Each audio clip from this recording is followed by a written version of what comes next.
السلام عليكم ورحمة الله وبركاته. ازيكم يا ابطال؟ ايه الاخبار؟ انا دكتور عبد الرحمن عادل، والنهارده ان شاء الله احنا جايين مع بعض نتكلم عن اول سيجن من كورس البيولوجي الجديد. يلا بينا نبدأ بسم الله. وتعالوا قبل ما نبدأ نسأل مع بعض سؤال مهم قوي شباب، يعني ايه بيولوجي؟ واحنا في البيولوجي جايين ندرس ايه او جايين نذاكر ايه؟ مين هو البيولوجي؟ وايه ايه الحاجات اللي بنذاكرها في علم البيولوجي وبنهتم بايه؟ البيولوجي زي ما انتم عارفين هو الاحياء، فالبيولوجي هو علم الاحياء. يبقى هيهتم بايه؟ هيقول لك that branch of science study all about living organism.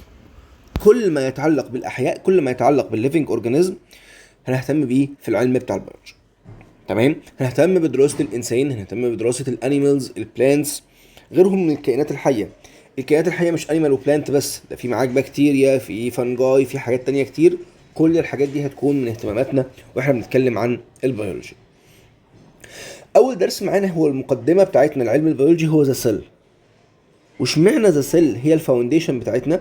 اشمعنى ذا سيل هي مقدمه علم البيولوجي؟ بيقول لك ان كل الكائنات الحيه، كل الليفنج اورجانيزم بيعتمد مينلي على السيل، او بيتكون مينلي من السيل. علشان كده كان لازم ابدا معاكم النهارده اعرفكم يعني ايه السيل. ده الانسان، ده انت، جسمك بيتكون من مجموعه من السيستمز. اللي في الصوره ده الدايجستيف سيستم. قولوا لي تعرفوا سيستمز ايه تانية؟ تعرفوا مثلا النيرفس سيستم، تعرفوا مثلا الدايجستيف، قلنا الاندوكراين سيستم، الاكسكريتوري سيستم واليورين والكدني والقصه دي. عندنا سيستمز كتيره، كل سيستم له دور معين.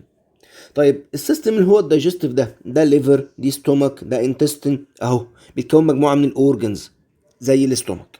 فالاستومك دي اورجن، وكل اورجن بيتكون مجموعه من التشو، انسجه. الاستومك عباره عن جدار تخين قوي جواه طبقات، في ماسل لير عليها من جوه ميوكاس ممبرين، عليها من بره ابيثيليوم، انواع من الانسجه. كل نسيج له شكل معين وخصائص معينه، وكل نسيج بيتكون من خليه. علشان كده السيل هي البيلدينج يونت اوف اول ليفينج ثينجز. الوحده البنائيه، الاساس بتاع كل الكائنات الحيه هو ذا سيل.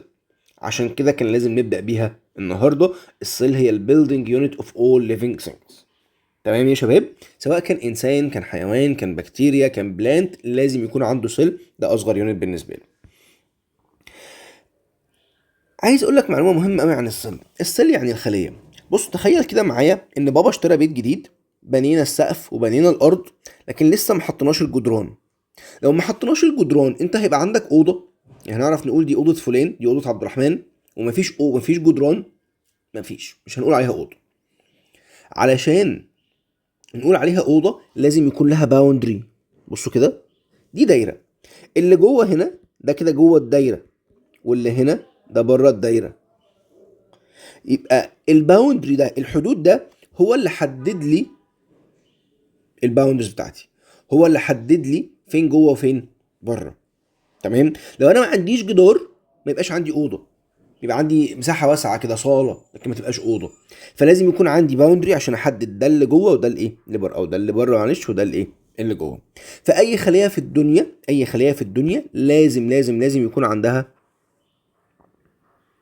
سيل ممبرين. تمام؟ اي خليه في الدنيا لازم يكون عندها سيل ممبرين، جدار حوالين الخليه. طب اللي ما عندوش سيل ممبرين ما يبقاش سيل. يعني هناخد بعدين هقول لكم عن حاجه اسمها الفيروس. هقول لك ان الفيروس ما عندوش سيل ممبرين، تقوم على طول انت قايل لي ايه؟ ما عندوش سيل ممبرين يبقى اسيلولر، يبقى ما عندوش سيل. طب واللي ما عندوش سيل يبقى نون ليفنج. ليه نون ليفنج؟ عشان ما عندوش سيل ممبرين. هنتكلم عنه بالتفصيل بعد كده في الاميونيتي ان شاء الله. بس عايزك تعرف معايا النهارده ان اي خليه في الدنيا ربنا خلقها لازم يكون عندها سيل ممبرين. اتفقنا؟ طيب هجي لك كمان شويه، ممكن الحصه الجايه او اللي بعدها اقول لك ان الخلايا في منها نوعين: خلايا بدائيه اسمها البروكاريوتس، وخلايا تانية متقدمه اسمها اليوكاريوتس. قول لي يا بطل، مين فيهم اللي عنده سيل ممبرين؟ الخلايا البدائيه ولا المتقدمه؟ هقول لك لا، الخلايا البدائيه بس، لا المتقدمه بس. الاتنين غلط. كل الخلايا اللي ربنا خلقها لازم يكون عندها سيل ممبرين. لو ما عندهاش سيل ممبرين ما تبقاش خليه. يبقى سواء الخلايا البدائيه البروكاريوتس او الخلايا المتقدمه اليوكاريوتس، الاثنين عندهم سيل ممبرين. تمام؟ طيب يبقى ايه تاني؟ السيل ممبرين ده اللي بيحوط بالسيل، بيحكم ايه اللي داخل وايه اللي خارج، وهنتكلم عنه كتير النهارده، معظم حصتنا هنتكلم عن السيل ممبرين.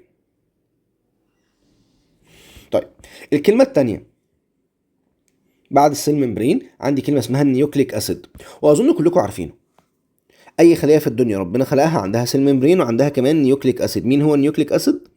ان ايه. مش انتوا عارفين الدي ان ايه وفي منه نوع تاني اسمه ار ان ايه ابن عمه؟ هنتكلم عنهم بالتفصيل بعدين في اول بارت 2، لكن خليني اقول لك النيوكليك اسيد او الدي ان ايه مهم جدا في اي ليفنج سيل. بيعمل ايه الدي ان ايه؟ من معلوماتك كده انت عارف ان الدي ان ايه ده هو الجيناتيك ماتيريال اللي بتاخدها من بابا وماما، صح؟ فالدي ان ايه هو اللي بيكنترول انهيرتنس، بيتحكم في الوراثه. كمان الدي ان ايه هو اللي بيتحكم في كل حاجه في خليه جسمك، يعني كل التفاصيل اللي في جسمك، تطلع لونك ابيض شويه ولا اسمر، عينك عامله ايه، الانزيمز اللي بتتصنع في جسمك كلها كنترول باي ذا دي ان ايه. الدي ان ايه او النيوكليك اسيد هو المايسترو بتاع الجسم، بيتحكم في كل حاجه في الجسم. تمام؟ يبقى الدي ان ايه بيتحكم في كل حاجه موجوده في الجسم. سهله؟ ده الايه؟ النيوكليك اسيد. تمام؟ يبقى النيوكليك اسيد بيتحكم في كل حاجه في الجسم. طيب ينفع يبقى عندي ليفنج سيل مفيش فيها نيوكليك اسيد؟ لا، اي خليه في الدنيا لازم يكون فيها نيوكليك اسيد. تمام؟ طيب ايه حكايه بقى الريبوزوم دي؟ بصوا يا شباب، النيوكليك اسيد او الدي ان ايه بيشتغل ازاي؟ الدي ان ايه بيتحكم في جسمك، بينظم عمليات جسمك عن طريق ان هو بيتحكم انهي بروتين يتصنع كتير وانهي بروتين يتصنع قليل. الانسولين مثلا ده بروتين، يبقى الدي ان ايه يلا صنع انسولين كتير، لا مش محتاجين انسولين دلوقتي نصنع قليل. المسلز بتاعتنا وشكلها كل الحاجات دي بيتحكم فيها البروتينز، سواء كانت انزيمز او بروتين هرمونز او غيرها من البروتينز اللي بيصنعها هو الدي ان ايه. هو الكتاب، هو الشفره اللي بتتحكم في كل البروتينات، وهنتكلم في الموضوع ده بالتفصيل الممل بس في وقته. الكلمه اللي عايز اقولها لك النهارده، انت عارف فين مصنع البروتين؟ يعني الدي ان ايه هو الشفره او الكتاب اللي فيه كود التصنيع. طب فين المصنع اللي بيصنع البروتين؟ اهو الريبوزوم هو مصنع البروتين. الريبوزوم ده البروتين فاكتوري. ينفع يكون عندي دي ان ايه وما عنديش مكان اصنع فيه البروتين؟ ساعتها البروتين مش هيتصنع، ولو البروتين ما اتصنعش ما استفدتش حاجه من الدي ان ايه. عشان كده اي خليه ربنا خلقها زي ما عندها نيوكليك اسيد لازم يكون جنبه الريبوزوم. يبقى شباب ارجوكم ما تنسوش، اي خليه في الدنيا ربنا خلقها عندها 3 حاجات: عندها سيل ممبرين، عندها نيوكليك اسيد، وكمان عندها ريبوزوم. سهله؟ تعالوا يلا نشوف السلسله دي نختم بيها. بيقول لك ان اي خليه في الدنيا ربنا خلقها عندها سيل، عشان السيل هي البيزك ستراكشر اند فانكشن يونت في الليفنج اورجانيزم. شكرا. اي خليه موجوده النهارده ما جاتش من صدفه، ما جاتش من العدم، وانما الخلايا الموجوده النهارده بتيجي من السيل ديفيجن بتاع خلايا سابقه. كلام جميل ويحترم وعارفينه. حضرتك جيت من الديفيجن بتاع الزيجوت اللي هو جاي من الجميتس بتاع بابا وماما. كل خليه النهارده بتيجي من السيل ديفيجن بتاع خلايا قبلها. والدي ان ايه او النيوكليك اسيد هو اللي بيتحكم في المعلومات الوراثيه وبيتنقل من خليه للخليه الجديده. سهل يا شباب؟ انا كده كنت بكلمكم عن ايه؟ بكلمكم عن الانترودكشن بتاعه الدرس. زي ما قلت لكم هو اصلا درس النهارده اللي هناخده في اول 3 حصص شابتر ذا سيل انترودكشن للبيولوجي. عشان تفهم يعني ايه بيولوجي، هو البيز اللي بنحطها عشان نبني عليها منهج البيولوجي كله. السيل بتتكون من الجسم الانساني، الكائن الحي بيتكون من ايه؟ بيتكون من اورجانيزمز. الاورجانيزم ده يتكون من سيستمز، اورجنز، تيشوز، واخر حاجه سيلز. كل الكائنات الحيه عندها سيلز، وقلنا ان اي خليه في الدنيا لازم يكون عندها 3 حاجات: سيل ممبرين، نيوكليك اسيد، رايبوزوم. تعالوا يلا في الجزء اللي بعد ده هيبقى عندنا احنا نتكلم عن مكونات الخليه. ايه هو الاستراكشر بتاع السيل؟ جوه السيل في عندي حوالي 16 استراكشر ممكن يكونوا موجودين. ممكن كلهم يكونوا موجودين او بعضهم في بعض الخلايا، وخلايا تانية فيها ده وما فيهاش ده، على حسب نوع الخليه وعلى حسب الفانكشن بتاعتها. تمام؟ عندي 16 استراكشر عن السيل هنحتاج ان احنا نذاكرهم، لكن انا ما حبيتش ان انا ابدا معاهم بيكم النهارده عشان الجزء ده هيكون فيه شويه حفظ وتركيز. احنا هنيجي في الاخر هنجمعهم في جدول واحد ونجاحهم منه، وان شاء الله تكون الدنيا سهله. ده الحصه الجايه على طول هنقعد نفرد 16 كلمه دول نتكلم عنهم واحده واحده، وفي الاخر هنذاكر الجدول ده هيلخص لنا كل حاجه مهمه وفيه الكي ووردز المهمه في ال 16 كلمه كلهم. بس انا النهارده مش حابب ان انا اطول معاكم في الحته دي، لكن هكلمكم النهارده بس عن السيل ممبرين واخدكم الموضوع تاني اكثر تشويقا، وبالمناسبة اكثر اهمية لكنه اقل حفظا ومعتمد اكتر على الفهم. علشان كده هتبقى حصة لذيذة ان شاء الله. تعالوا يلا نتكلم مع بعض شوية عن السيل ممبرين او البلازما ممبرين. اول معلومة تبقى عارفها عن السيل ممبرين او البلازما ممبرين اللي حضراتكم عارفينها دلوقتي، ان اي خلية في الدنيا ربنا خلقها لازم يكون عندها سيل ممبرين او بلازما ممبرين ايا كانت التسمية. طيب ايه هي الكي ووردز المهمة هنا؟ لما اقول لك سيل ممبرين تفكر في حاجتين. اول كلمة it's a selectively permeable membrane، غشاء شبه نفاذ. ترجم، يعني ايه selectively permeable membrane؟ يعني ايه شبه نفاذ؟ بص، نفاذ يعني حاجات بتعدي منه، اللي عايز يعدي يخش يخش واللي عايز يخرج يخرج، يبقى كده اسمه نفاذ. طب شبه نفاذ يقول لك هو بيعدي الحاجات بس مش بيعدي كل حاجة، يسمح بمرور بعض الاشياء ولا يسمح بمرور اشياء اخرى. عشان كده سميته selectively permeable، يتحكم ايه اللي يدخل وايه اللي ما يدخلش. حاجات صغيرة ممكن تعدي وحاجات كبيرة ما ينفعش تعدي. تمام؟ فالسيل ممبرين بتاعنا هيكون selectively permeable membrane، بيتحكم ايه اللي يدخل وايه اللي ما يدخلش، ودي قصة مهمة هنبني عليها درسنا النهاردة. عشان تتخيلوا معايا اكتر الموضوع ده، تعالوا نبص كده على الصورة دي مع بعض. دي صورة ايه يا شباب؟ ده سور حديد. انت يا عم الفيلا بتاعتك في حوالين الفيلا من بره سور حديد. لو في فار عايز يعدي من السور ده هيعدي ولا مش هيعدي؟ هيعدي، هيخش عادي. لو قطة هتخش. طب لو حيوان كبير شوية زي الكلب او انت عايز تخش بالعربية، هتعرف تعدي من فتحات السور ولا السور هيمنع الكلب رغم ان هو ما منعش القطة؟ يبقى القطة ممكن تعدي، الفار ممكن يعدي، لكن الكلب مش هيعدي. لو معايا بقرة عايز ادخلها في العيد مش هتعدي. يبقى السيل ممبرين بيعدي حاجات وحاجات لا، بيزد على ايه؟ اول كونديشن او اول ايتم بنصفي عليه الحاجات، السايز. السمول بارتكلز ممكن تعدي من السيل ممبرين. طب اللارج بارتكلز لا ما تقدرش تعدي، لان السيل ممبرين فيه فتحات صغيره كده. الحاجات الصغيره ممكن تعدي منها والحاجات الكبيره ما تعديش. اتفقنا؟ يبقى السيل ممبرين selectively permeable membrane، يسمح بمرور بعض الاشياء ولا يسمح بمرور الاشياء الاخرى. شكرا. ايه الحاجات اللي بيسمح لها وايه الحاجات اللي ما بيسمح لهاش وبناء على ايه؟ اول حاجه السايز، الحاجات الصغيره ممكن تعدي بسرعه. طب الحاجات الكبيره لا ما تعديش بسرعه. شكرا. ايه الحاجه التانية؟ ايه المعلومه التانية؟ السيل ممبرين بيعدي الحاجات بيزد على التشارج، الشحنه. لو اتفقنا ان انا عندي سور حديد، لو معايا ماجنت او مغناطيس وحاولت اعديه، هيعدي ولا هيمسك في الجدار؟ هيمسك في الجدار. طب لو انا معايا حاجه صغيره بلاستيك هتعدي عادي على طول. فالتشارج بارتكلز، طبعا المثال ده هنفهمه بعدين اكتر لما ناخد البايوكيمستري نفهم القصه دي اكتر، بس عايزك تفهم ان الكونديشن التاني او السبب التاني ان السيل ممبرين ممكن يرفض عشانه الحاجه هو التشارج. السيل ممبرين ممكن يعدي الحاجات اللي سمول ويعدي كمان الحاجات الانتشارجد، الغير مشحونه مش عليها تشارج ولا بوزيتيف ولا نيجاتيف، بنسميها نون بولر. الحاجات النون بولر تعدي من السيل ممبرين. نون بولر يعني ما عليهاش ولا بوزيتيف ولا نيجاتيف تشارج، يبقى ممكن تعدي من السيل ممبرين. يبقى تاني يا شباب، السيل ممبرين يسمح بمرور بعض الاشياء ولا يسمح بمرور الاشياء الاخرى. يسمح بمرور الاجزاء البسيطه لكن ما يسمحش بالاجزاء الكبيره. يسمح بالحاجات الانتشارجد النون بولر لكن ما يسمحش بالحاجات اللي تشارجد زي الايونز. لما اقول لك صوديوم احط ان ايه بوزيتيف او سي ال نيجاتيف، او كالسيوم سي اي بوزيتيف تشارجد، ما تعديش من السيل ممبرين. سهل الكلام؟ دي اول كلمه معايا. طيب تاني كلمه، هو السيل ممبرين مصنوع من ايه؟ مصنوع من فوسفوليبيد بايلير.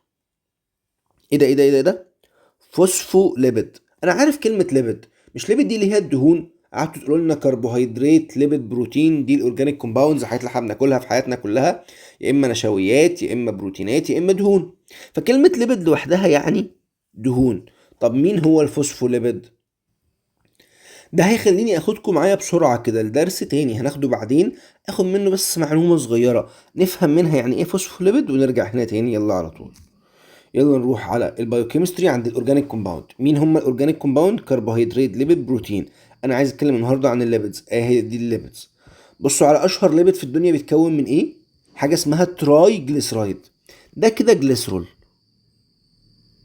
ده كده نوع من الالكوهول اسمه الجليسرول اللي هو ده لوحده، ماسك معاه 3 فاتي اسيد، ادي 1 ادي 2 ادي 3. يبقى الترايجليسرايد اللي هو اشهر شكل في الليبيد عباره عن ايه؟ عباره عن جليسرول زائد 3 فاتي اسيد.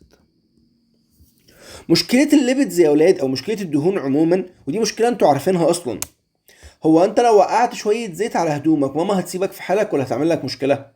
طب لو وقعت شويه عصير ولا ميه بسكر، لو عصير او ميه بسكر عادي مش بيبقعوا، ماما هتقول لك مش بيبقعوا.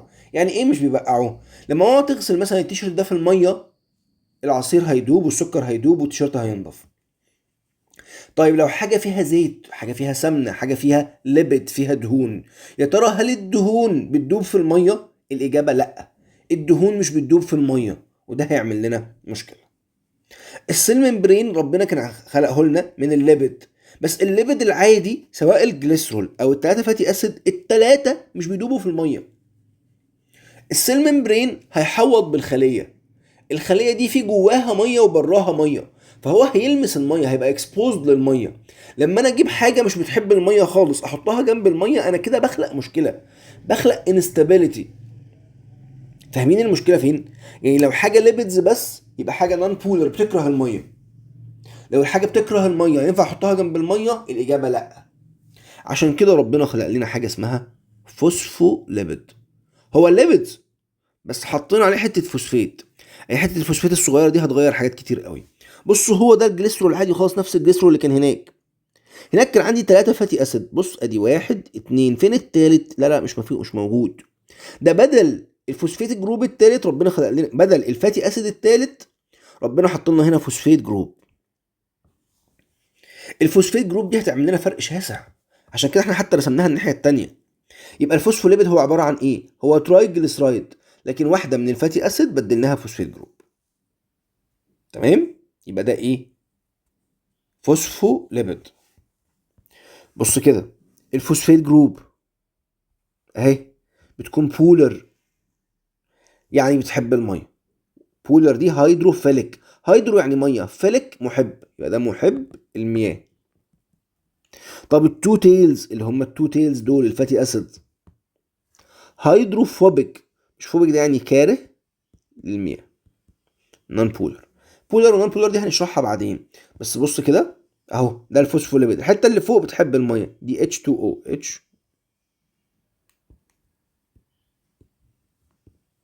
دي ميه ووتر، ده بيحب الميه، طب ده بيكره الميه. تمام؟ يبقى الهيد بيحب الميه، طب والتيلز بيكرهوا الميه. طب انا عندي خليه، الخليه بتاعتي اهي، عايز احط لها سيل ممبرين من الفوسفوريبيد، احطه كده اخلي التيلز اللي جوه ولا اخلي التيلز اللي بره؟ اشوف الميه فين واخلي التيلز اللي هي بتكره الميه بعيده عنها. اكتشفنا او عندنا مشكله ان الميه موجوده جوه الخليه وموجوده برضو بره الخليه. طب نعمل ايه؟ ربنا خلق لنا الفوسفوليبيد باي لاير، تو لايرز، عشان لو هنا بره في ووتر او هنا جوه في ووتر، في الحالتين ميبقاش عندي مشكله. تاني، عشان لو عندي ووتر من فوق او من تحت، في الحالتين ما عنديش مشكله. ليه ما عنديش مشكله؟ عشان هنا ده الفوسفيت بيحب الميه وده الفوسفيت بيحب الميه. طب التو تيلز اللي من الفاتي اسيد اللي بيكرهوا الميه، لا دول جوه يبصوا لبعض. سهل يا شباب؟ يبقى احنا دلوقتي اتعلمنا الكلمه الثانيه، ودي الكلمه المهمه الثانيه في السيل ممبرين. السيل ممبرين مصنوع من ايه؟ مصنوع من فوسفوليبيد باي لاير. بصوا على الصوره اهو، فوسفوليبيد، كل دبوسه، كل دبوس شعر من ده يبقى فوسفوليبيد. الهيد لونها ازرق مصنوعه من الفوسفيت، طب والتيلز لونها اورنج في الرسمه مصنوعه من الفاتي اسيدز. الهيدز بتحب الميه، فلو في ميه بره او ميه جوه، ميه فوق او ميه تحت، تقف معاها عادي. طب والتيلز بتكره الميه فبصل بعضها. طب بصوا كده على الرسمه وقولوا لي، هو السيل ممبرين بس فوسفوليبيد ولا في حاجات تانية؟ لا انا شايف حاجات تانية كتير. اهم حاجه واغلب حاجه عندي اللي هي الحاجات الزرقاء في برتقاني دي اللي هي الفوسفوليبيد. طب في هنا بروتينز موجوده بتثبت زي عواميد، انتجرال بروتين دي زي العواميد كده بتثبت السيل ممبرين. وفي هنا بوابات، دي مهمه قوي. مش احنا قلنا السيل ممبرين البوابه الجدار نفسه مش هيعدي الحاجات الكبيره ولا هيعدي الحاجات اللي تشارجد؟ مش احنا قلنا ان السور بتاع الفيلا مش هيعدي الكلب ولا هيعدي العربيه؟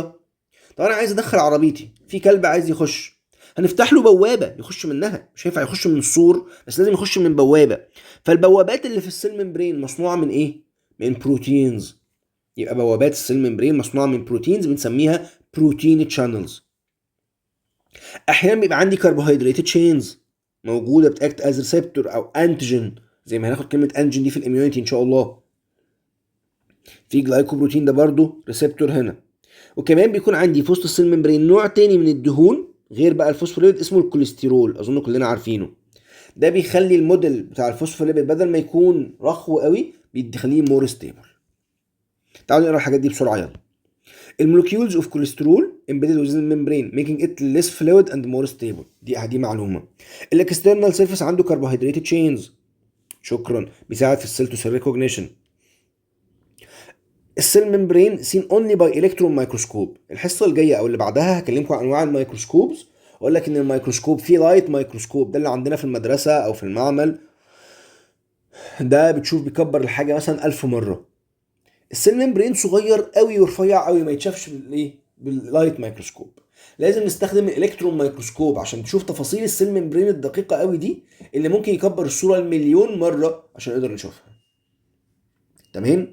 ده كده السيل ممبرين. بيجمع لك تاني يقول لك السيل ممبرين بيتكون من ايه؟ اول حاجه بيتكون من فوسفوليبيد باي لاير، ودي اهم كلمه. السيل ممبرين مصنوع من الليبيدز. تاني كلمه انتجرال بروتين والكوليسترول وبعض الكربوهيدرات تشينز كلهم بيشاركوا في السيل ممبرين. تمام يا شباب؟ عايز اقول لكم على نقطه مهمه، وانا بشرح هتلاقيني جيت عند بعض الاجزاء وطولت قوي في شرحها زي الكلمتين دول اللي عليهم هايلايت، وتلاقيني جيت عند بعض الاجزاء قراتها بسرعه. دي مقصوده طبعا، انت وانت بتذاكر تعمل كده. الجزء اللي انا شرحته وطولت فيه وقعدت اشرح فيه كتير عشان تفهمه كويس يبقى ده جزء مهم وده مكان اسئله. طب الجزء اللي قرأناه بسرعه تقراه انت برضو بسرعه، معلومات خفيفه كده ايه تتسلى فيها. تمام؟ علشان ما تتوهش. الحاجه اللي تلاقيها عندك في المذكره هايلايتد او ثم اندرلايند يبقى دي حاجه الاهم على الاطلاق، ودي اقل اهميه شويه من الكلام الكتير اللي مكتوب. اللي داخل منكم اي اس تي لازم يذاكر كل حاجه، علشان الاي اس تي يسال في اي معلومه، فلازم تكون مذاكر المنهج كله كويس. يمكن بتوع الاكت نوعا ما بيركزوا في بعض يعني ايه في الاماكن المشهوره ويسالوا فيها، مش قوي بس يعني ممكن نركز على الحاجات المهمه لو عايزين نجيب سكور معقول في الاكت. طبعا انتوا عارفين ان احنا شرحنا النهارده او كورس البيزك بتاعنا بيكون موجه لكله اللي داخل اكت او اي اس تي، لكن بنيجي في الريفيجن ونقسم نقول يا جماعه بتوع الاكت تعالوا لوحدكم هنتدرب مع بعض على شكل امتحان الاكت ونحل اسئلته السابقه. بتوع الاي اس تي يلا يا جماعه نتدرب على بنك الاسئله بتاع الاي اس تي ونتدرب على طريقته وعلى دماغه. لكن في البيزك هي نفس المواضيع بالظبط ونفس المنهج بالظبط. انا كده خلصت الانترو بتاعي، كلمتك عن السيل بشكل عام وكلمتك كمان عن السيل ممبرين.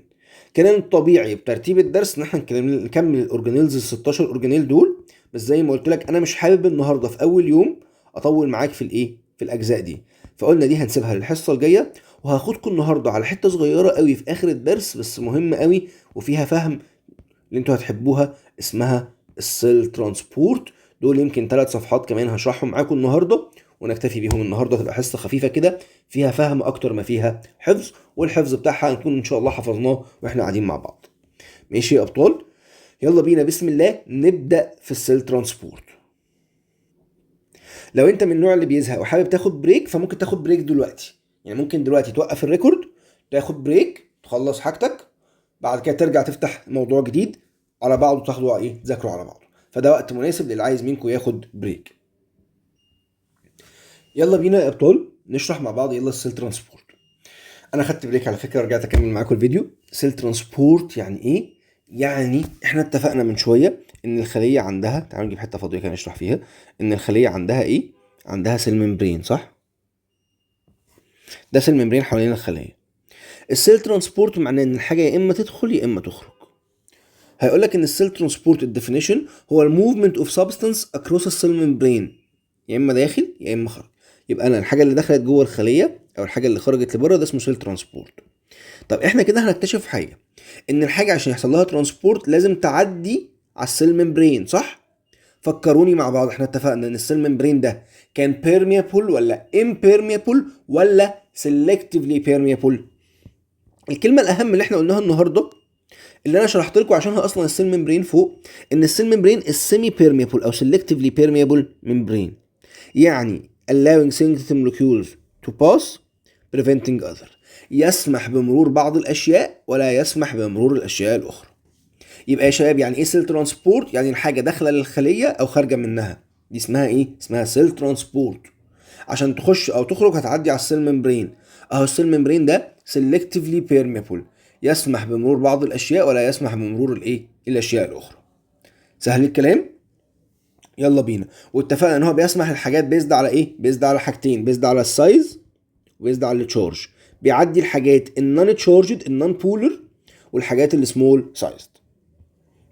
طيب هنا هيقول لي انواع الترانسبورت تو تايبس، اكتيف ترانسبورت اند باسيف ترانسبورت، ودول كلمات مهمه. يعني ايه اكتيف ترانسبورت ويعني ايه باسيف ترانسبورت؟ بص يا صاحبي تعال احكي لك عن قصه. الواد فتحي كان واد ايه؟ شرير شويه بتاع حركات. فمره عزم كل اصحابه وجابهم عنده في الاوضه. فتحي ما شاء الله اوضته واسعه، بس تخيل في اوضه فتحي دي اللي ساكن فيها تقريبا فتحي واتنين اخواته، جبنا 50 واحد من اصحابه قعدناهم في الاوضه دي. فمهما كانت الاوضه واسعه، ال50 واحد في الاوضه هيبقوا قاعدين مرتاحين ولا قاعدين مخنوقين؟ 50 واحد في اوضه في بيت مهما كانت الاوضه دي كبيره شويه هيبقى الجو حر جدا ومش طايقين نفسهم وهيبقى زحمه جدا عمالين يخبطوا في بعض. هنقولها بلغه تانية، الاوضه دي فيها هاي كونسنتريشن من البشر. طب الصاله بره اخبارها ايه؟ الصاله بره فاضيه. ابو فتحي رجع من بره لقى ناس كتير في البيت، فين مش لاقيهم محبوسين في الاوضه. قام داخل فاتح باب الاوضه، ايه يا اولاد اللي معاكم في الزحمه دي؟ قام فاتح لهم الباب، تعالوا اتفضلوا بره في الصاله يلا. الصاله واسعه، الصاله كبيره تاخد 50 مرتاحين.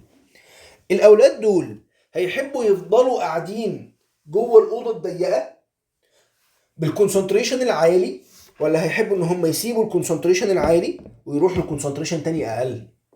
هم من نفسهم لو جات لهم الفرصه يسيبوا المكان الزحمه ويروحوا للمكان الفاضي مش هيترددوا، بدون اي مجهود هيسيبوا المكان الزحمه ويروحوا للمكان الفاضي. تمام؟ تعالوا نقول اللي حصل ده اسمه ايه؟ اسمه passive transport. هو الموفمنت اوف سبستانس from high concentration، تعالوا نتخن الكلام ده شويه، from high concentration toward low concentration، من الزحمه للفاضي. ده كده مع التدرج ولا عكس التدرج؟ ده كده مع التدرج، كده سميناه with gradient، مع التدرج. يبقى مع التدرج from high concentration to low concentration، ده يبقى اسمه passive transport. ليه passive؟ هو الناس لما تسيب المكان الزحمه وتروح للفاضي انا هحتاج اجبرهم على كده ولا ده اللي يريحهم؟ لا هو ده اللي يريحهم، فبالتالي ما بذلناش مجهود معاهم، بس فتحنا لهم الفرصه، ادينا لهم الباب. تمام؟ فالباسيف ترانسبورت doesn't need energy، بيتحرك من المكان الزحمه للمكان الفاضي. بيقول لك everything in nature tends to equilibrium، قاعده عامه، اي حاجه في الطبيعه بتسعى للاتزان. يعني انا مثلا لو عندي اوضتين، بصوا كده على المثال اللي انا هالفه معاكم دلوقتي ده، دي اوضه بايظه، دي احسن شويه، دول اوضتين قد بعض بالظبط. هنا في 20 ولد وهنا في 60 ولد، يبقى هنا في هاي كونسنتريشن وهنا لو كونسنتريشن.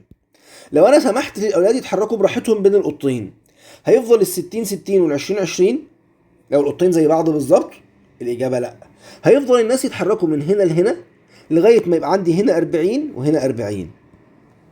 لما يبقى هنا 40 وهنا 40 بقى في حد مور كونسنتريشن عن التاني ولا بقوا قد بعض؟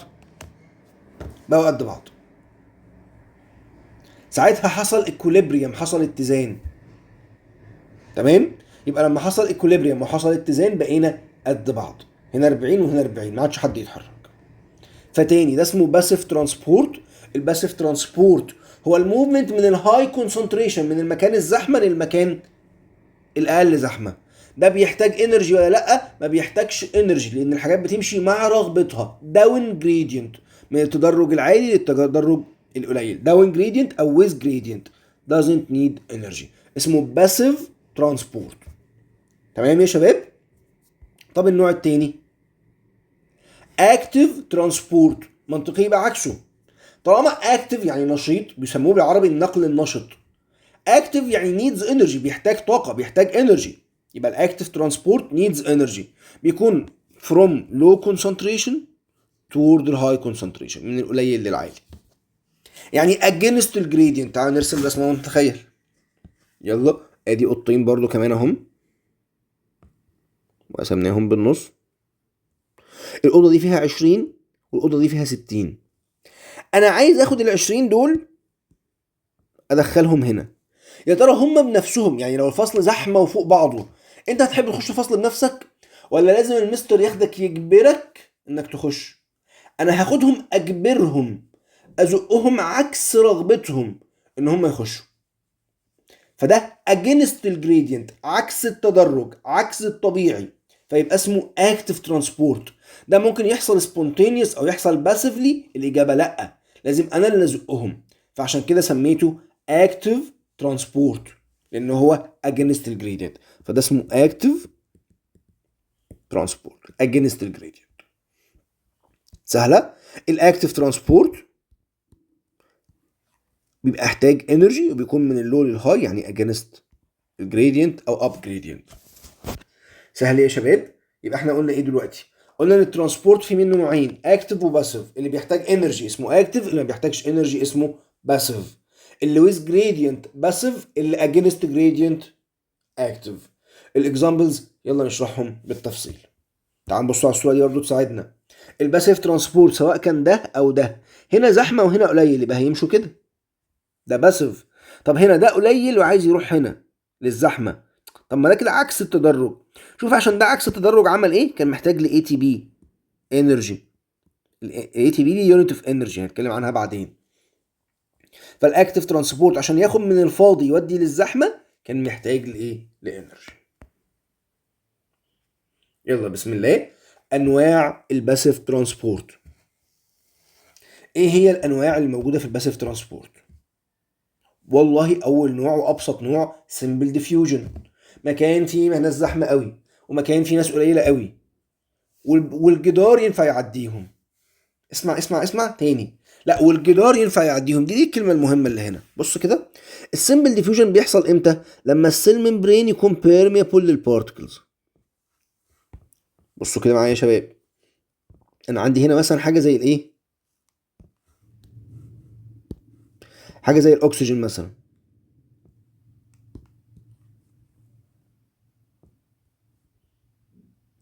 الاكسجين مثلا، الاكسجين هنا عالي وهنا قليل. هل الاكسجين ممكن يعدي من الجدار؟ فهيروح من العالي للقليل. طب لو ما يعديش، لا ما يبقاش اسمه سمبل، يبقى حاجه تانية. طالما الاكسجين ينفع يعدي فده هيعدي. طب الكربون دايوكسيد يعدي. انتوا عارفين اشهر مثال على الاطلاق للسمبل ديفيوجن هو مين؟ هو الاكسجين والكربون دايوكسيد، الجازز. لان الجازز دي بتعدي من السيل ممبرين براحتها. ده بيحصل معانا كل يوم. خد نفس وخرجه. طب انا لما خدت نفس عملت ايه؟ انا مليت اللنج الفيولاي، مليت الالفيولاي بتاعت اللنج. مين هي الالفيولاي بتاعت اللنج دي؟ تعالوا ندور على صوره هجيبها واجيلكم. بصوا كده يلا، دي الالفيولاي اهو. التراكيه جايه توزعت توزعت توزعت، دي اكياس هواء. الكيس من ده بيخش هواء من هنا، لما انت تاخد نفس بيتملى هواء من جواه. طب ومن بره عليه بلاد فيسلز، ارتريز حمراء وفينز زرقاء، او العكس. العكس في الصوره دي بالذات هيبقى العكس. فانا قصدي الدم جاي اهو في ارتري محتاج ياخد اكسجين. الدم اللي جاي من الجسم مفيش فيه اكسجين. طب الهواء فيه اكسجين، فالاكسجين هيتنقل من الهواء يروح للدم والعكس. الكربون دايوكسيد كتير في الدم وقليل في الهواء، فالكربون دايوكسيد يعدي من على الالفيولاير ممبرين ويروح للهواء. يبقى ده كده اسمه سمبل ديفيوجن، الموفمنت اوف بارتكل من هاي للو، بشرط ان هو دايركتلي اكروس السيل ممبرين. عشان البارتكلز دي الاكسجين والكربون دايوكسيد ينفع يعدوا من السيل ممبرين؟ الاجابه ايوه، ينفع يعدوا من السيل ممبرين، عشان كده هيعدوا. تمام. ما تنساش الله يكرمك الاكسجين والكربون دايوكسيد دي اهم اكزامبلز في الجزء ده. طيب ماذا لو كانت البارتكلز بتاعتي بارتكلز كبيره، جيت اعديها من السيل ممبرين؟ فاكرين السور اللي جبنا، فاكرين السور ده لما قلت لك ان الحاجات الصغيره هتعدي؟ طب لو انا عندي حاجه كبيره، عندي بقره عايز ادخلها الفيلا، مش هروح عند البوابه وافتح وادخلها من البوابه؟ صحيح مش هتعدي من فتحات السور، لكن ممكن تعدي من البوابه. اهو ده النوع التاني. الحاجات اللي ما بتعديش دايركت من السيل ممبرين ممكن تعدي من بوابات اسمها بروتين تشانلز. دي بارتكل كبيره او بارتكل تشارجد، عايز اعديها، هعديها من البوابه دي. used when particles can't pass easily. ليه؟ يا اما بسبب السايز يا اما بسبب التشارج، فبتعدي من خلال بروتين تشانلز، بوابات. كلمة facilitated diffusion، هو diffusion برضو باسف عادي خالص. هنا كانت الحاجة بتعدي دايركت، هنا الحاجة مش عارفة تعدي دايركت، فأنا هساعدها. ما هو هساعدها دي يعني هسهلها يعني هعمل facilitation. facilitated معناها مسهل، مساعد، أنا ساعدته، أنا سهلته، فسميتها facilitated diffusion. ساعدتها أو سهلت لها إزاي؟ إن أنا فتحت لها بوابة اللي هي البروتين تشانل، فالبارتكلز هتعدي من هنا لهنا اكروس البروتين تشانل. طيب زي ايه؟ بيقول لي هنا زي الكالسيوم ايونز. الكالسيوم ايون مشكلتها ايه؟ بص بوزيتيف ايون، عندها تشارج ما تعديش. الصوديوم ايون، البوتاسيوم ايون، اي ايون في الدنيا ما تعديش غير من خلال البروتين تشانل. يبقى الايونز ما بيعدوش ليه؟ عشان هم تشارجد، واحنا قلنا اللي هيعدي حاجه مش تشارجد زي الاكسجين الجاز او الكربون دايوكسيد جاز. طب ايه تاني محتاج لبروتين تشانل عشان يعدي؟ حاجه زي الجلوكوز، السكر. عارفين الجلوكوز ده المولكيول بتاعه قد ايه؟ بص كده، الجلوكوز ده بيقول لك ان هو C6H12O6، 6 و12 و6. ده كومباوند، المولكيول الواحد فيه 12، فيه 6 كام؟ 12 و12 24 اتوم. كومباوند كبير جدا، ما ينفعش يعدي من الممبرين نفسه، لازم يعدي من بوابه. حاجات زي البروتينز، لما تاخدوها تعرفوا ان البروتين ده ممكن يبقى تشين طويله، ما ينفعش يعدي دايركت من السيل ممبرين، لازم يعدي من بوابه. فاللارج بارتكلز تحتاج لبوابه، والايونز او التشارجد ايونز تحتاج لبوابه زي الكالسيوم والصوديوم والايه البوتاسيوم والحاجات دي كلها. طب الحاجات اللي بتحتاج لبوابه هسميها ايه؟ هسميها facilitated diffusion. بس ساعدناه، بس سهلناه. تعالوا يلا نأكد المعلومة تاني واوريكم فيديو صغير كده ممكن ايه يفيدنا. تعالوا نشوف هنا.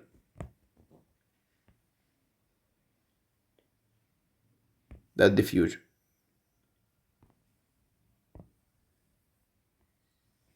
known as dynamic equilibrium. بص One of the most important processes in oxygen biology صغير. is diffusion. In diffusion, particles move from high concentration to low concentration. Another way to say this is that they move down their concentration gradient. نفس اللي احنا قلناه. This process is passive, meaning that no energy is used by the cell to make it happen. Diffusion happens because molecules are in constant شوف random الاكسجين عارف يعدي، Notice that the molecules عشان move كده قلت around simple randomly in every diffusion. direction, but that overall they move from high to low concentration until there are roughly equal concentrations on both sides of the membrane. احنا بندور على الاكوليبريم لغايه ما بقوا قد بعض، هنا 40 وهنا 40. طب تعالوا نبص على الفاسيليتيتد gradient, just like in simple diffusion. diffusion needs some help. In facilitated diffusion, هنا substances حط لي move from الشوجر high to low الجلوكوز. concentration, down their concentration gradient, just like in simple diffusion. The only difference is that the substance diffuses through a protein that acts like a channel or tunnel. Since movement is still from high to low concentration, no energy is used by the cell to make facilitated diffusion happen. It is totally passive. يبقى سهل يا شباب. I think كده السمبل ديفيوجن والفاسيليتيتد ديفيوجن اتمنى يكونوا اتفهموا، اتمنى ما نتلخبطش فيهم تاني، وده جزء مهم. تعالوا يلا قبل ما نخش على اخر حاجه هنشرحها النهارده نراجع مع بعض شويه مصطلحات صغيره كده. طيب اول ديفينيشن معانا السولفنت والسوليوت دول تو ديفينيشنز. بصوا معايا كوبايه ميه فيها شويه سكر، فانا عندي ووتر وعندي الايه الشوجر. مين سولفنت ومين سوليوت؟ السولفنت هو المذيب. مين هو المذيب؟ المذيب هو الووتر. تمام، يبقى الميه هي اللي بتدوب فهسميها ووتر، فهسميها سولفنت. طب الحاجه اللي دايبه نفسها، الملح اللي دايب نفسه هيبقى اسمه سوليوت. السكر اللي دايب سوليوت. يبقى السولفنت هو الميه والسوليوت هو الايه الملح او السكر اللي دايب، ايا كان بقى سكر ملح بروتين ايا كان ايه الحاجه اللي دايبه معايا في السوليوشن بتاعي. السولفنت عاده هيكون الميه الا لو انا مدوب في حاجه تانية، الحاجه التانية دي اسمها السولفنت، بس مبدئيا كده على طول السولفنت هو الميه. تمام. طب انا عندي سؤال او عندي شويه اسئله، تعالوا نجرب مع بعض شويه فوازير صغيره كده وقولوا لي هتركزوا فيها ولا لا. كان معايا كوبايه ميه فيها 4 معالق سكر وكوبايه ميه فيها معلقتين. كونسنتريشن السكر اكتر فين؟ بديهيات، هقدر اقول على الاربعه دي هاي كونسنتريشن اوف شوجر وهنا لو كونسنتريشن اوف شوجر. بص انا هكتب ايه؟ هكتب عند الهاي كونسنتريشن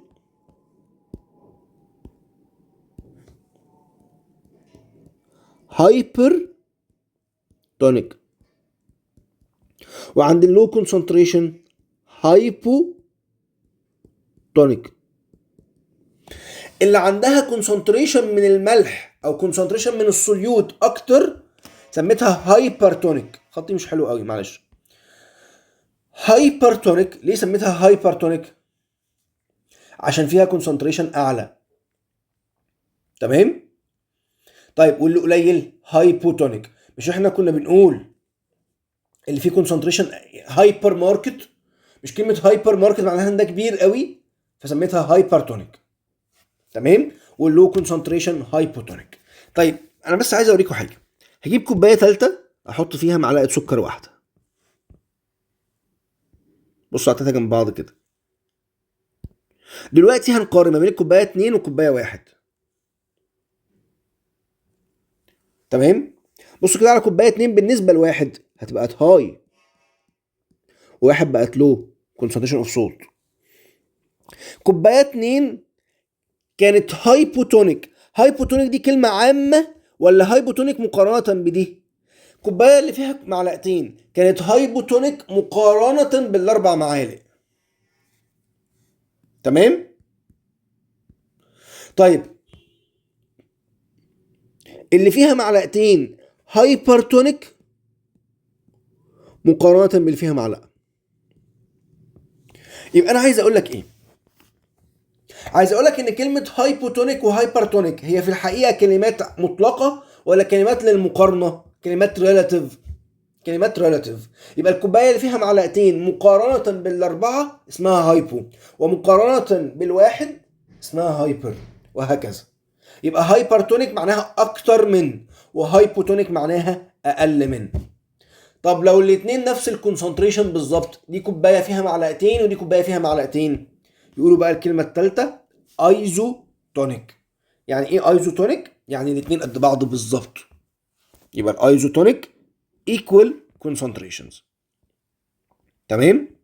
طيب سؤال يلا نفترضه كوبايه فيها 4 معالق ونص كوبايه فيها معلقتين. مين شاطر يقول لي كونسنتريشن اعلى فين؟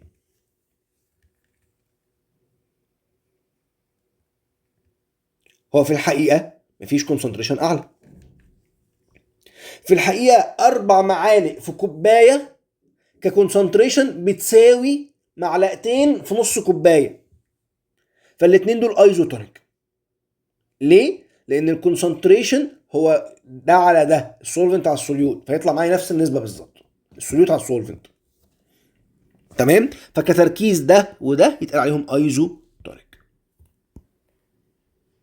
سهله. طيب عايز اقول ايه تاني؟ عايز اقول ان انا معايا كوبايه ميه فيها مثلا معلقتين سكر. انا دلوقتي مطلوب مني ان انا بابا قال لي الكوبايه دي ميه، دي مش الكوبايه دي مسكره قوي، خفف لي السكر بتاعها شويه. السكر ده دايب خلاص، انا عايز اخففها، اقلل السكر. هينفع ان انا اشيل منها شويه سكر؟ ما هو دايب، عشان اشيله دي قصه صعبه قوي. عارفين ايه الحل؟ مش احيانا الحل ان انا اجيب شويه ميه زياده وازودهم؟ مش انا لو زودت ميه يبقى انا كده خففت السكر؟ بدل ما كانوا معلقتين في كوبايه بقوا معلقتين في كوبايتين، فكده الكونسنتريشن قل. يبقى انا ممكن ازود الميه او اقلل السكر، الاتنين هيأدوا لنفس النتيجه. طيب لو بابا قال لي لا يا عم دي مش مسكره خالص، انا عايز ازود السكر، ممكن اجيب معلقه سكر وازودها وده اسهل. طب لو مفيش سكر في البيت، انا ممكن اشيل شويه ميه احطها يا عم بقى على البوتاجاز لغايه ما شويه ميه تتبخر، فلو الميه قلت ده برضو معناه ان الكونسنتريشن زاد. يبقى انا عايز اقول لك من هنا رساله واضحه، ان اللي بيتحكم في الكونسنتريشن هو السوليوت ولا السولفنت، ولا الاتنين بيتحكموا فيه؟ في الحقيقه الاتنين بيتحكموا فيه. لو زودت السولفنت كاني قللت السوليوت والعكس. تمام؟ يلا بينا جاهزين نخش على اخر درس معانا النهارده. بس خدوا بالكم ده اهم حته معانا النهارده important. اللي عايز ياخد بريك تاني دلوقتي ياخد، انا خدت المره اللي فاتت فمش هاخد دلوقتي، بس اللي حابب ياخد بريك ياخد بريك قبل ما نبدا في الاوزموزس. يلا بسم الله. بص معايا كده يا بطل، انا عندي هنا مشكله في الكونتينر ده. انا عندي هنا كونتينر اسمه بي وكونتينر اسمه ايه. الجدار اللي في النص ده سيمي بيرميبل ممبرين، غشاء شبه نفاذ يسمح بمرور بعض الاشياء ولا يسمح بمرور الاشياء الاخرى. انا عندي فيه سولت معين دايب. بص على الصوره كده هنا عندي، انا شايف ان ايه فيها كتير قوي وبي قليل، عشان كده هكتب عند ايه هايبر تونيك، وهكتب عند بي ان هي هايبو تونيك. وانا زي ما قلت لك everything in nature tends to equilibrium، صح؟ الاتنين دول عايزين يبقوا قد بعض، بيسعوا ان هم يكونوا قد بعض. اسهل حاجه وابسط حاجه افكر فيها ان السولت اللي عند ايه يروح لبي، ولو ده حصل وعرفوا يعدوا من السيل ممبرين دايركتلي كنت هسميها سمبل ديفيوجن. يبقى لو السولت نفسه كان عارف يعدي كنت هسميها سمبل ديفيوجن. بس انا قلت لك ان الممبرين ده ما سمحش للسولت، تمام؟ فما حصلش سمبل ديفيوجن. طب تعال نجرب حاجه تانية. تعال نجرب ندور على بروتين تشانل، يمكن يكون في بوابات. لو كان في بوابات موجوده والسولت عدى من A ل B كنت هسميها ايه يا بطل؟ جدعان كنا هنسميها facilitated diffusion عشان عدى من البوابه. بس للاسف ولا السولت عرف يعدي من السيل ممبرين دايركت، ولا لقينا بروتين تشانلز او بوابات تعدي، فولا هينفع نعمل simple diffusion ولا هينفع نعمل facilitated diffusion. يعني مفيش حل نسيب كل حاجة مكانها؟ الإجابة برضو لأ. أنا هسأل نفسي سؤال، هو السيل ممبرين ده ممكن يعدي إيه؟ إحنا عارفين إن السيل ممبرين يسمح بمرور بعض الأشياء ولا يسمح بمرور أشياء أخرى. هو ما سمحش بمرور السولت بتاعي بأي شكل من الأشكال. طب هل ممكن يسمح بمرور السولفنت؟ هل ممكن يسمح بمرور الووتر؟ الإجابة شباب لازم تبقى عارف إن السيل ممبرين دايما بيعدي الووتر. السيل ممبرين دايما بيعدي الووتر. فبدل ما هنقل السولت من A ل B، ايه رأيكم ناخد شوية ووتر من B؟ مش انا لما هسحب ووتر من B الكونسنتريشن هنا يزيد؟ لما الووتر تضاف على ايه الكونسنتريشن هيقل، حصل دايليوشن، حصل تخفيف. فانا هاخد ووتر من B اوديها ل A لغاية ما يبقى الاتنين قد بعض. ساعتها هنسميها ايه؟ اوزموزز. ودي كلمة مهمة قوي. يعني ايه اوزموزز؟ يعني المية هي اللي بتتحرك وليس الملح. يبقى يعني ايه اوزموزيس يا شباب؟ الاوزموزيس هو الديفيوجن اوف ووتر، وعلشان ده يحصل بالشكل ده لازم يكون الممبرين سيمي بيرميبل ممبرين. شباب لو الممبرين عندي ما هواش سيمي بيرميبل ممبرين، ما قالكش في السؤال ان هو سيمي بيرميبل ممبرين ولا قالك ان هو سيل ممبرين. ما هو لو قالك ان هي سيل خليه فاكيد هو سيمي بيرميبل ممبرين، ما يبقاش اوزموزيس، يبقى اي حاجه تانية. يبقى الاوزموزيس هي ان الميه تعدي across a semi permeable membrane. بيحصل ده امتى؟ بيقول لك لما الممبرين يسمح للميه لكنه ما يسمحش للسوليوت بارتكلز. فالميه هتعدي من عند المكان اللي فيه ملح قليل تروح للمكان اللي فيه ملح كتير عشان التركيز هنا يزيد وهنا يقل فيبقوا قد بعض. ده يا شباب معناه ان الميه عدت من هايبو لهايبر ولا من هايبر لهايبو؟ من هايبو لهايبر. ودي كلمه لازم تتحفظ.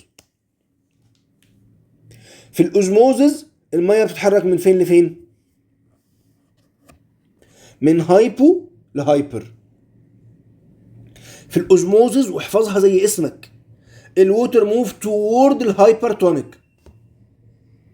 الميه بتروح ناحيه الملح الكتير. احفظها كده، الميه تجري ورا الملح.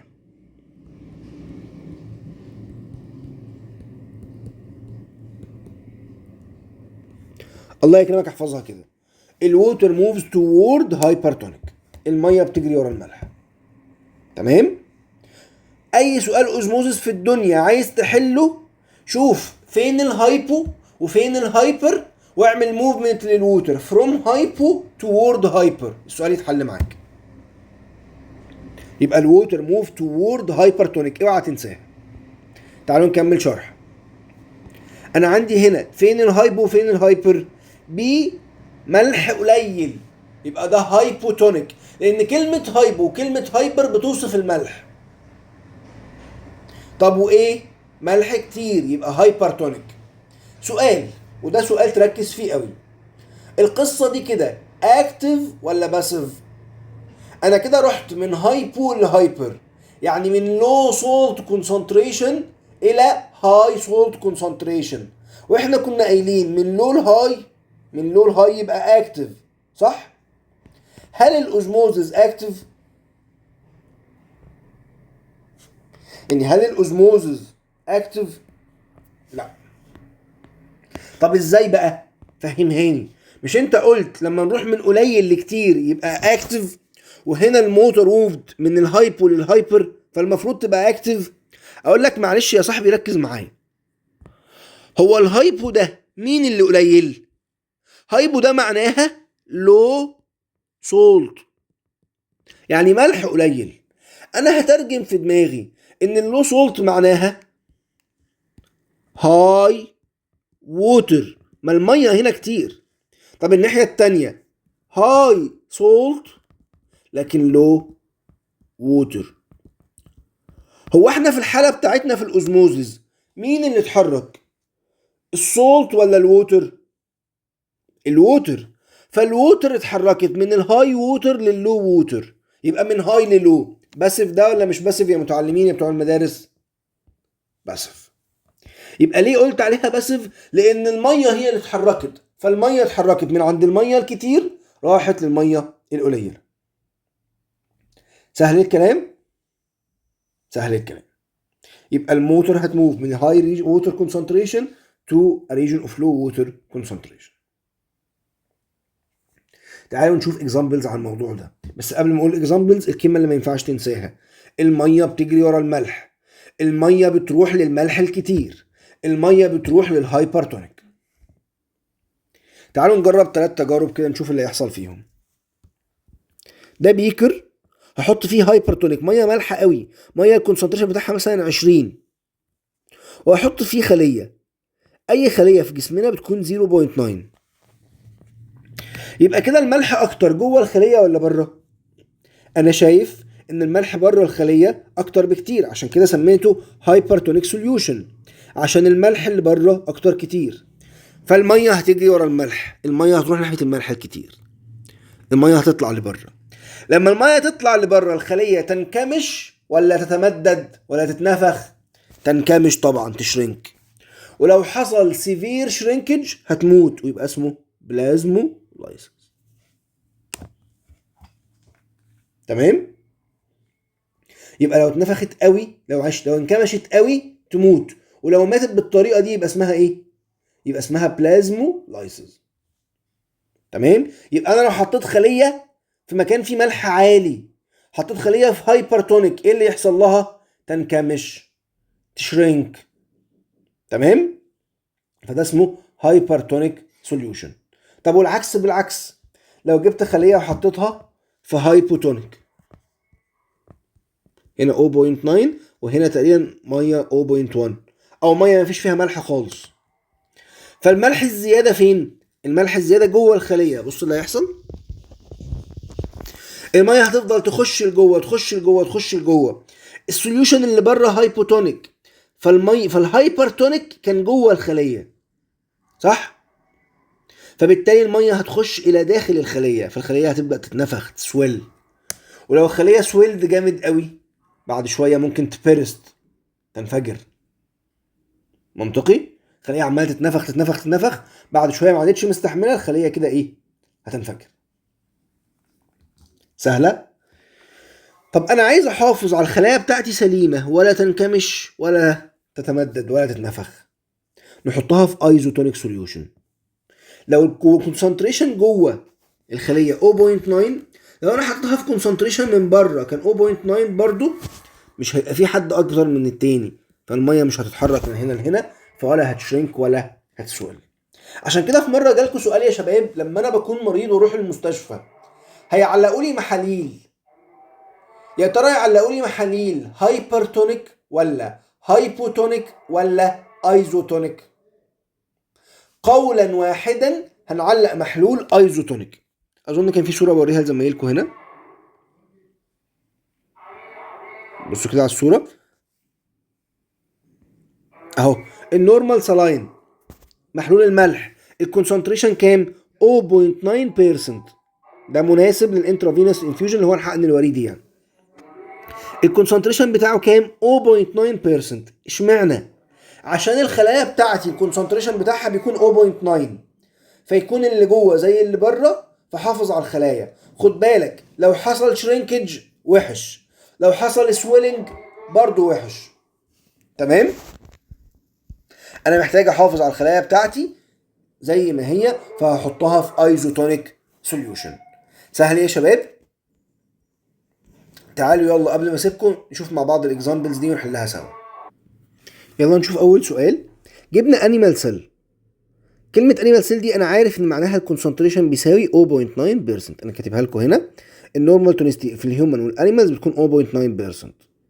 انا حطيتها في سوليوشن كان 0.9% برضو، يبقى هي 0.9 وحطيناها في 0.9.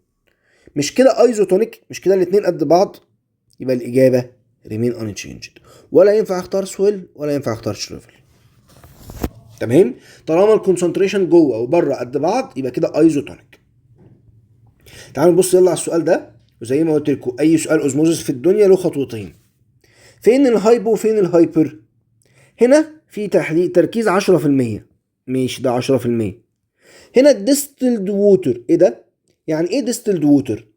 كلمة ديستلد ووتر يا شباب معناها ووتر with no salt، مية مفيش فيها ملح خالص. ايه ده؟ تبقى هايبو ولا هايبر؟ مفيش فيها ملح خالص، يعني زيرو سولت. الديستلد ووتر لما تشوفها وانت مغمض اكتب جنبها هايبوتونيك. هي اكيد الزيرو اصغر من اي رقم تاني لان مفيش نيجاتيف فيها، فلما تشوف ديستلد ووتر حط عندها ان ده الهايبوتونيك، يبقى ده الهايبوتونيك، يبقى اكيد العشرة اكتر، يبقى العشرة هي الهايبر. هو في السؤال قال لي ايه؟ قال لي ان ده سيمي بيرميابل ممبرين، فانا شايف ان الملح مش عارف يعدي، فالووتر هتتحرك. عشان اعرف سؤال الاوزموزيس، اول خطوه احنا عملناها حددت فين الهايبو وفين الهايبر. تاني خطوه الووتر موف توورد الهايبر، الميه بتروح ناحيه الملح. بصوا على الاختيارات. اول حاجه هو البروتين اللي هيعدي، غلط. اللي هيعدي هي الميه، ايكوال اماونت هتعدي في التوبوز دايركشنز، غلط. كان ممكن اختارها لو الاثنين ايزوتونيك. نت موفمنت اوف ووتر toward او to the distilled water، لا to the protein solution عشان ده الهايبر. الديستلد كانت هايبو، يبقى هختار هنا بي. net movement of water to the protein solution او toward الهايبرتونيك اللي هو هنا كان البروتين سوليوشن. سهل ايه يا شباب؟ ما تنساش ابدا ان في الاوزموزز كلمه اوزموزز باسيف ترانسبورت مش اكتف. ما تنساش ان في الاوزموزز الميه اللي بتتحرك مش الملح ولا البروتين ولا اي حاجه دايبه، السولفنت اللي بيتحرك. ان الاوزموزز عشان يحصل لازم يكون عندي سيمي بيرميبل ممبرين، السوليوت معرفش يعدي فالسولفنت عداله، فلازم يكون سيمي بيرميبل ممبرين. اخر كلمه، الميه بتجري ورا الملح، الووتر بتروح للملح الكتير، الووتر بتروح للهايبرتونيك سوليوشن. اتمنى اكون كده قدرت ابسط لكم الموضوع ده. موضوع الاوزموزز من اهم المواضيع اللي محتاجين تذاكروها، واتمنى يكون موضوع ممتع ويحببكم في البيولوجي. اخترت ابدا لكم بالدرس ده علشان درس فيه فهم، درس هتستمتع بيه. الهومورك بتاعه في هومورك جوجل فورم كده 20 سؤال ممكن تتسلوا فيها بعد ما تذاكروا الدرس كويس. اتمنى اكون قدرت اوصله لكم، اتمنى تكونوا استمتعتوا بيه، واتمنى يا شباب على مدار الرحله نكون فعلا يعني ايه هابي ويز بيولوجي. دي رسالتنا، واتمنى ان شاء الله ان احنا نقدر ان احنا نحققها. شكرا ليكم، ونشوفكم ان شاء الله في حاجات تانية كتير طولين مع بعض ان شاء الله. يلا السلام عليكم ورحمه الله وبركاته.